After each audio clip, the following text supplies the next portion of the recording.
পর্যন্ত যেতে পারেন। সম্রাট জাহাঙ্গীর বলেন, মা, আল্লাহর আদালতে ধরা খেতে পারবো না, আল্লাহর আদালতে বিচারের সম্মুখীন হতে পারবো না, দুনিয়ায় আমি মামলা চুকাতে চাই। সম্রাট জাহাঙ্গীর তার বাড়িতে গেলেন, মাকে বললেন ঘরের দরজা বন্ধ করবেন, যখন ওই লম্পট আপনার ঘরে ঢুকবে ঘরের বাতি বন্ধ করবেন, ঘরের প্রদীপ বন্ধ করে আপনি এক সাইডে চলে যাবেন। সম্রাট জাহাঙ্গীরের কথা শুনে মহিলা তাই করল। রাত্রবেলায় যখন ওই লম্পট তার ঘরের মধ্যে যখন প্রবেশ করলাম, সম্রাটের কথা অনুযায়ী মহিলা ঘরের বাতি বন্ধ করল, দরজা খোলার নির্দেশ দিলেন। সম্রাট জাহাঙ্গীর ঘরের দরজাটা খুলল, ওই লম্পট ধর্ষক ঘরের ভিতরে ঢুকল। সম্রাট জাহাঙ্গীর তার নাগা তলোয়ার দিয়ে ওই দর্শকের কল্লা ছিঁড়ুচ্ছেদ করে ফেলল, মাটিতে লুটে গেল তার দেহ। একদিকে আছে কল্লা, আরেকদিকে নিথর দেহ পড়ে আছে। মুহতারাম হাজিরিন, এই যখন অবস্থা, সম্রাট জাহাঙ্গীর বললেন, মা, এবার ঘরের বাতি জ্বালান। ঘরের বাতি জ্বালানো হলো, প্রদীপ জ্বালানো হলো। উনি তাকিয়ে, চেহারার দিকে তাকিয়ে চিনবার চেষ্টা করলেন, চিনেন কিনা। দেখার পরে সম্রাট জাহাঙ্গীর আলহামদুলিল্লাহ বললেন, আল্লাহ পাকের কৃতজ্ঞতা বলে শুকরিয়া আদায় করলেন, আর বললেন, আল্লাহ, আপনি সম্রাট জাহাঙ্গীরের ইজ্জত রক্ষা করেছেন। আজকে এই লম্পট আর ধর্ষকের জায়গায় যদি আমি সম্রাট জাহাঙ্গীরের কোন সন্তান হতো, কাল কিয়ামতের দিন আল্লাহর আদালতে আমি কিভাবে চেহারা দেখাইতাম। আর সবচেয়ে বড় কথা হলো, দুনিয়ায় আমি যখন আগামীকাল সকালে রাস্তা দিয়ে যখন চলতাম, লোকেরা আমাকে বলতো, তুমি মুঘলদের শাসক, অথচ তোমার সন্তান তোমার দেশের এলাকার সংখ্যালঘুর বাড়িতে ঢুকে তার পুত্রবধূর ইজ্জত হানি করে, মহিলাদেরকে ধর্ষণ করেন, তুমি কেমন শাসক হইলা। আমি আমার এই চেহারা নিয়ে আগামীকাল রাস্তা দিয়ে আমি হাঁটার মতো অবস্থা থাকতো না। মুহতারাম হাজিরিন, সম্রাট জাহাঙ্গীর এবারে পরিবর্তন হয়েছিল।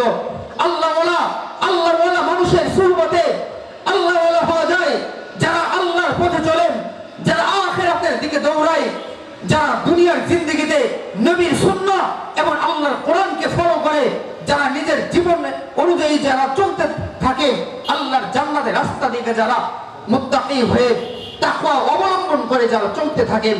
মুহতারাম হাজিরিন, ওরকম আল্লাহওয়ালা মানুষের সুহবত আমাদের প্রত্যেকের দরকার। আল্লাহওয়ালা মানুষের সুহবতে থাকলে আল্লাহওয়ালা হয়ে যায়। একজন পাপিষ্ঠ ব্যক্তির সুহবতে থাকলে পাপিষ্ঠ হয়।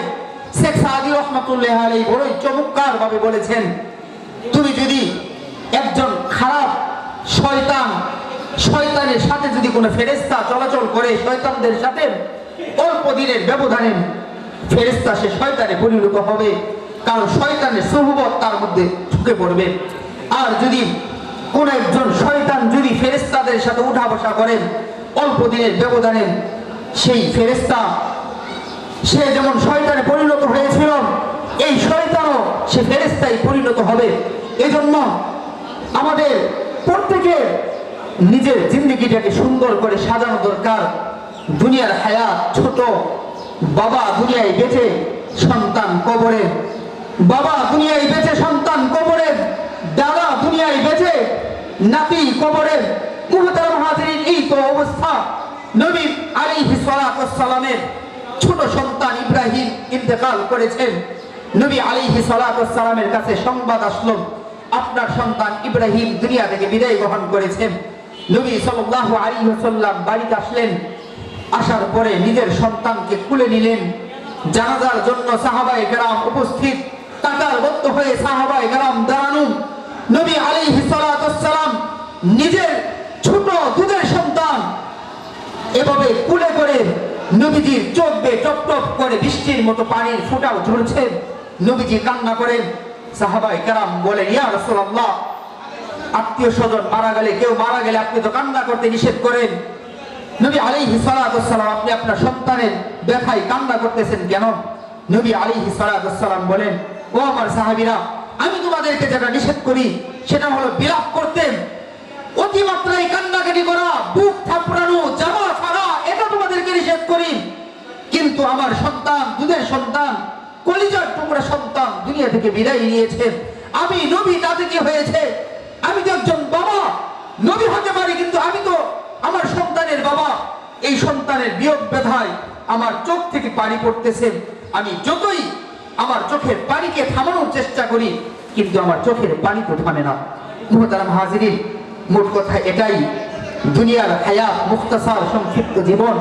এই সংক্ষিপ্ত জীবনে আমাদেরকে আখিরাতের পুঁজি অর্জন করতে হবে। আমাদের চূড়ান্ত বাড়ি হলো জান্নাত। কোথায়? আমাদের চূড়ান্ত আসল গন্তব্য হলো জান্নাত। যে জান্নাতে আমার বাবা ছিলেন হযরত আদম আলাইহিস সালাতু ওয়াস সালাম, যেই জান্নাতে আমার আম্মা জান হাওয়া আলাইহিস সালাতু ওয়াস সালাম ছিলেন। বাবা এবং মাকে আল্লাহ তাআলা জান্নাতে রেখে সন্তানদেরকে দুনিয়ায় পাঠালেন। সিস্টেম দিলেন আল্লাহ তাআলা, যাতে করে দুনিয়ার প্রতিটি মানুষ হার ফরজ এটা বুঝতে পারে, এই হার শখস এটা অনুধাবন করতে পারে। দুনিয়ার জায়গা থাকার জায়গা না। আল্লাহ তাআলা বাবাকে জান্নাতে দেখিয়েছেন, মাকে জান্নাতে দেখিয়েছেন, যাতে করে সন্তানরা বুঝতে পারে আসল বাড়ি হলো জান্নাত। মুহতারাম হাজিরিন, আমাদের আসল মঞ্জিল হলো জান্নাত। আল্লাহ তাআলা আমাদেরকে আখিরাতের আমল করে দুনিয়া পার করার তৌফিক দান করেন। যে কথাগুলো বললাম আমাদের সবাইকে বুঝবার এবং আমল করার তৌফিক দান করেন। আসসালামু আলাইকুম ওয়া রাহমাতুল্লাহ।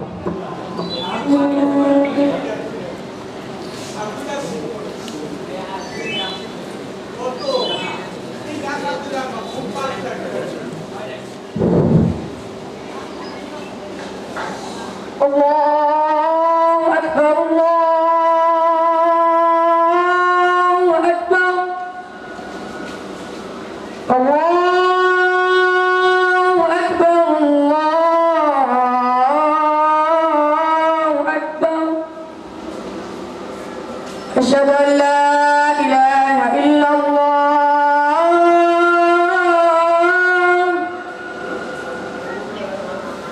أشهد أن لا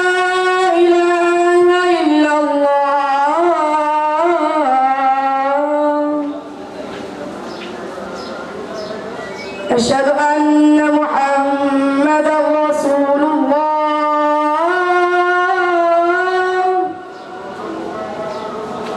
أشهد أن محمدا رسول الله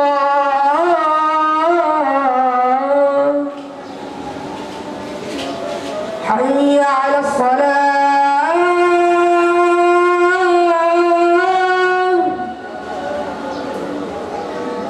حي على الصلاة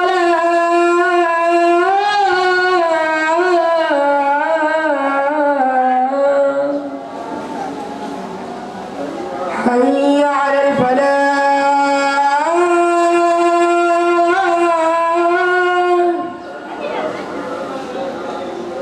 حي على الفلاح